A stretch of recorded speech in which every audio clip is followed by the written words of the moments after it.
Hello everyone, I welcome you all to today's topic Decodified session. Today we are going to talk about hepatitis and we shall be discussing about this topic in the particular sequence, that is why it is in news, about hepatitis, followed by the prelims and means based practice questions. But before that, I want you all to be informed about the Means 8 2022 program by Analyst IAS, wherein you can get help for polity, essay, public administration and ethics. Do check out the details given over here and apply soon to improve your scores in the upcoming mains examination and also to avail the early bird discount. Moving back to the topic, why it is in news. Addressing an event to mark the World Hepatitis Day in New Delhi yesterday, Dr. Mandavia said that government is making out all efforts to make India hepatitis-free India. World Hepatitis Day is observed each year on 28th of July to raise awareness of viral hepatitis. So hepatitis is what kind of a disease? It is a viral disease.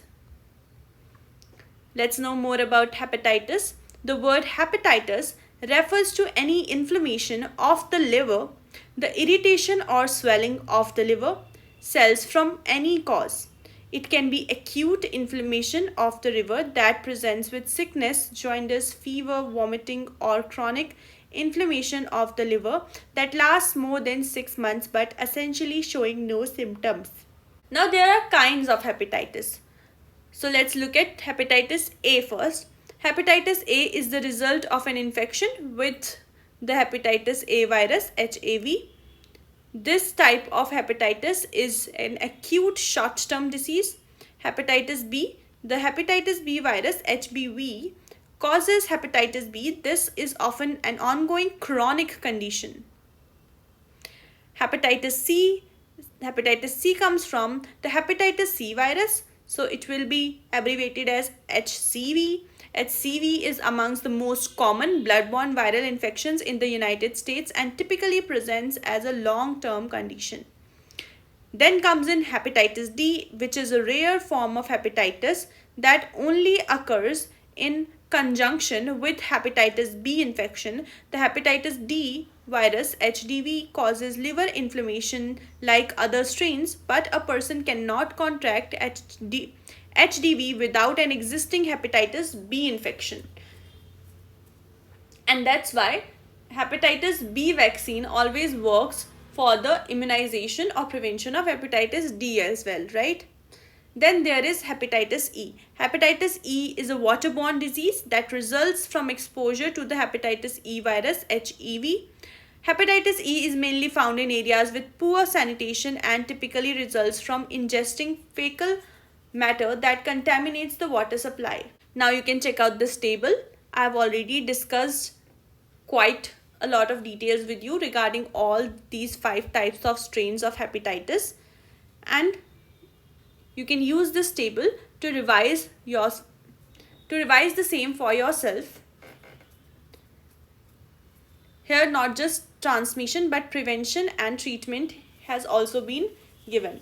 And with that I shall be taking you further in this topic. So hepatitis B is included under India's universal immunization program. Just now I will hepatitis B vaccine to you.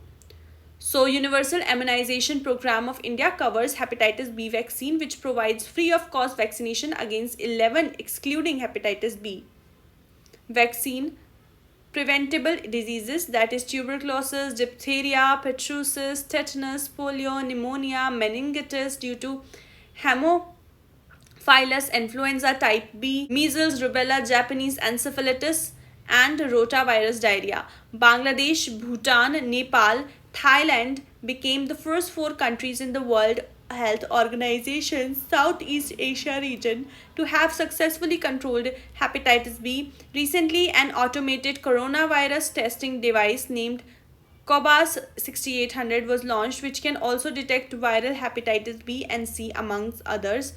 It can be noted that only for 4 diseases, wizards, HIV/AIDS, 1st December, TB 24th March, malaria 25th April and hepatitis, the World Health Organization officially endorses disease-specific global awareness days. Now there is a program that Government of India is running, which is known as National Viral Hepatitis Control Program. The aim of the program is to combat hepatitis and achieve countrywide elimination of hepatitis C by 2030. Achieve a significant reduction in the infected population, morbidity and mortality associated with hepatitis B and C wizard cirrhosis and hepatocellular carcinoma, that is liver cancer. Reduce the risk, morbidity and mortality due to hepatitis A and E. The objectives are as follows: enhance community awareness on hepatitis and lay stress on preventive measures among general population, especially high-risk groups and in hotspots. Provide early diagnosis and management of viral hepatitis at all levels of healthcare. Develop standard diagnostic and treatment protocols for management of viral hepatitis and its complications. Strengthen the existing infrastructure facilities. Build capacity of existing human resource and raise additional human resources where required for providing comprehensive services for management of viral hepatitis and its complications in all districts of the country. Develop linkages with the existing national programs towards awareness, prevention, diagnosis and treatment for viral hepatitis. Develop a web-based viral hepatitis information and management system to maintain a registry of persons affected with viral hepatitis and its sequel. The components. Preventive component. This remains the cornerstone of NVHCP. It will include awareness generation, immunization of hepatitis B, birth dose, high-risk groups, healthcare workers, safety of blood and blood products, injection safety, safe socio-cultural practices, safe drinking water, hygiene and sanitary toilets. Number 2. Diagnosis and treatment. Screening of pregnant women to be done in areas where institutional deliveries are less than 80%. To ensure their referral for institutional delivery for birth dose hepatitis B vaccination. Free screening diagnosis would be made available at all levels of the healthcare in a phased manner. Provisions of linkages including with private sector and not-for-profit institutions for diagnosis and treatment. Engagement with community or peer support to enhance and ensure adherence to treatment and demand generation. Number 3 is monitoring and evaluation, surveillance and research.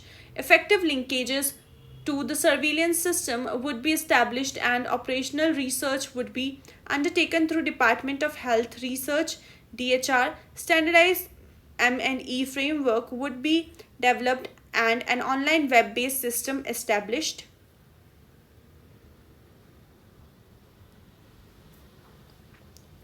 Then comes in number 4, training and capacity building. This would be continuous process and will be supported by NCDC, ILBS and state tertiary care institutes and coordinated by NVHCP. The hepatitis induction and update program for all levels of healthcare workers would be made available using both the traditional cascade model of training through master trainers and various platforms available for enabling electronic e-learning and e-courses. This was it about hepatitis in this particular session. Now I'm going to take you towards the prelims practice question. Which one of the following statement is not correct? Hepatitis B is transmitted much like HIV. Hepatitis B, unlike hepatitis C, does not have a vaccine. Option C is globally the numbers of people infected with hepatitis B and C virus are several times more than those infected with HIV. And D, some of those infected with hepatitis B and C virus do not show the symptoms for many years. These are the 4 options. You have to pick the correct answer from. Put your answer in the comment box. Your mains practice question for today is: India is in the midst of epidemiological transition whereby poverty-linked infectious maternal and nutritional diseases exist in conjunction with non-communicable chronic illness. Analyze the causes and trends in spread of non-communicable diseases and their risk factors. You need to answer this particular question into 50 words and you can send in your answers on WhatsApp to get them reviewed. This is it for today. I shall see you again tomorrow. Till then, take care, stay tuned. Thank you so much for joining in.